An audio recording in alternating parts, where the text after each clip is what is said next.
what is France doing to stop a Le Pen regime before it becomes any more powerful? The history of its neighbor, Germany, should be enough warning. Yeah, it's a very good question. Is it working? Yeah. The other political parties are trying to fight Le Pen. So far, successfully, they might, the last regional elections, the so-called left and the so-called right parties formed a kind of coalition to stop the National Front from getting to power in these regions. Whether it will be enough is another matter. But I'd like to pick up on stuff that Richard said to actually correct. The Nazis were on the right because they were opposed by the socialists and the communists in the 1920s and 30s. And are socialists. no, they were not socialists. Sure, They Socialist Workers' were Party. not That's the name socialists. of They their were. party. It's the name of the party, but all the Trump calls himself a Republican. Is he really a Republican in favor of the Republic, the values of the American Republic? It's doubtful. You should not confuse a label on a wine bottle with the contents of the bottle. That's from a French There's a social program the Nazis had that the socialists do not have. Well, it's not because you have a social. Yesterday on the panel on welfare, I mentioned that welfare was started by a right-wing German Bismarck, but it's not enough to define a political party. The Nazi party was supported by Krupp, was supported by Ford, was supported by business. Usually left-wing parties are not supported by business.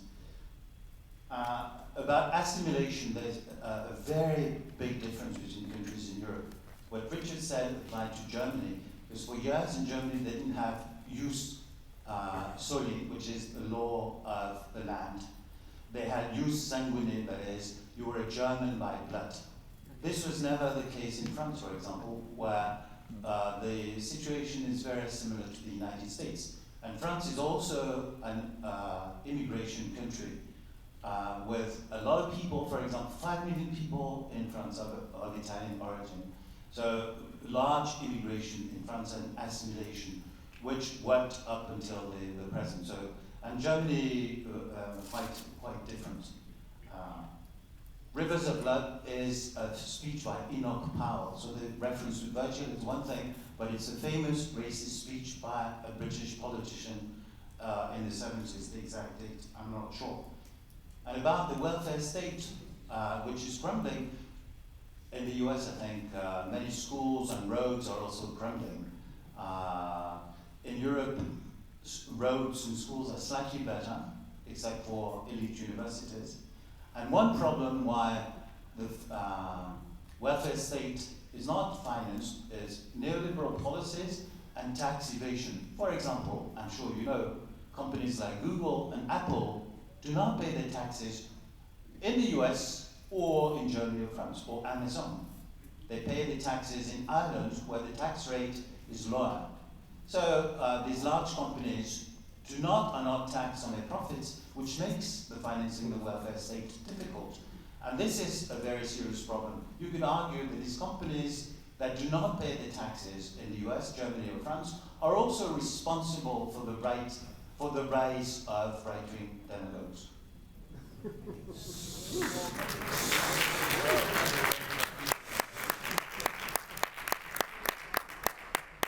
So much to say here. It would be fabulous if Europe and America could tax their way out of the problems of the welfare state. But they simply cannot. The baby boom is just too big. The promises made, pensions and other things, is just too large.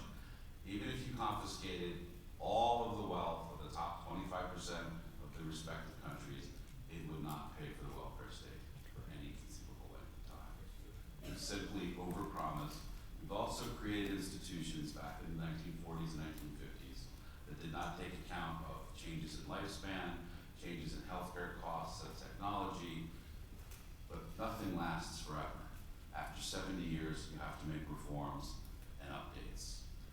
The Europeans are fighting this more than we are, but even here, it's a real issue. Everybody everybody in this room knows that there's going to be tremendous fights coming in the next decade or so over how much money to spend on Social Security, Medicare, Medicaid welfare, and disability, as the average population ages and the baby boom retires in large numbers. The European baby boom begins a few years before ours, because frankly, their men didn't have to be on ships across the Pacific and the Atlantic, they were already home, right? But the problem is the same. It's demographic, one. Two, welfare states grow at slower rates. They do grow, and in European countries, the social market system in the 60s and 70s did appear to work well. That's why they talked about a labor shortage. Another reason for that labor shortage, though, is that they had a great number of people in the 50s and 60s on welfare. If they were working, it would not have been the need for so much of migration. But even if they had 100% native participation of the workforce, they would still need outside workers after World War II. There was an acute labor shortage across Europe in the 60s and the 50s, 60s, and 70s. And that labor shortage was actually constraining the growth of the European economy. So if the Turks and the Arabs did not come in, Europe would not have succeeded to the extent that it did in the 70s and beyond. Also, remember too, that a lot of these people coming, especially from North Africa, were not strangers, totally, right? They were, from the Algerian space, they were actually French citizens, weren't they? And Algeria was a part of France, it was not a colony. So it was until the early 1960s. The migration was much easier. Regarding migration, there is an enormous debate. We're having a version of it here. But we are extremely fortunate in America for two reasons. One, our migration coming from South America is a migration of a different language group as part of our civilization. For Europeans, it's not the same language group, but it's also not the same civilization. North Africa is 9 miles from Spain. From Libya to Malta is a few-hour boat ride. Libyans turn up in Italian ports daily.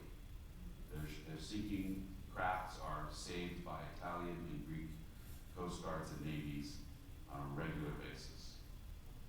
These two things are very close. The civilizational outlooks, the role of men and women, the role of government and society, etc., are fundamentally different. It's not just a language barrier. That's what makes the challenge for Europe so much harder. We have time to address a brief answer to a final question. I think it's very important, though. How does the European Union government fit in, or what role, if any, does it have in dealing with the far right and the changes that we've been discussing? European Union. Anyone like to take that? The European Union normally enforces the rule of law in every European country. But if we look at the way the European Union has dealt with Poland and Hungary, it's been extremely soft. Poland is a very worrying case. And so far, the European Union has been trying to keep the Poles in. But the Poles get a lot of subsidies from Europe. The Polish economy was revamped by funds coming from Europe. So far, the European authorities have not been very active in fighting the rise of these problematic parties. And as I mentioned before, I think the economic policies contribute to the rise of this of these right-wing demagogues. And by the way, you cannot have people who are on welfare and full employment, because on welfare means there is unemployment. So in the 50s and 60s, there were not many people on welfare, as Richard said. On the contrary, the economies were doing extremely well, and since there was a labor shortage, people came in. The others did not get a lot in welfare. And tax evasion, I'm sorry to say, is a major problem. One last point I want to make is about anti-Semitism and the far right. In 2002, the French presidential elections, Jean-Marie Le Pen, the far-right candidate was elected for the second ballot. The leader of the main Jewish organization in France, Kinane, the equivalent to AIPAC, said in a statement to Haaretz, the Israeli newspaper, it's a warning to Arabs. So what he was doing is forming an alliance with the far right. So there are groups in Europe, you can be Jewish and a far rightist, or you can be Jewish and a far leftist. But some groups in Europe are Jewish and they play with the far right. So this is complexity that should be taken into account. Very interesting. Maybe that'll have to be the last word. Please join me in thanking our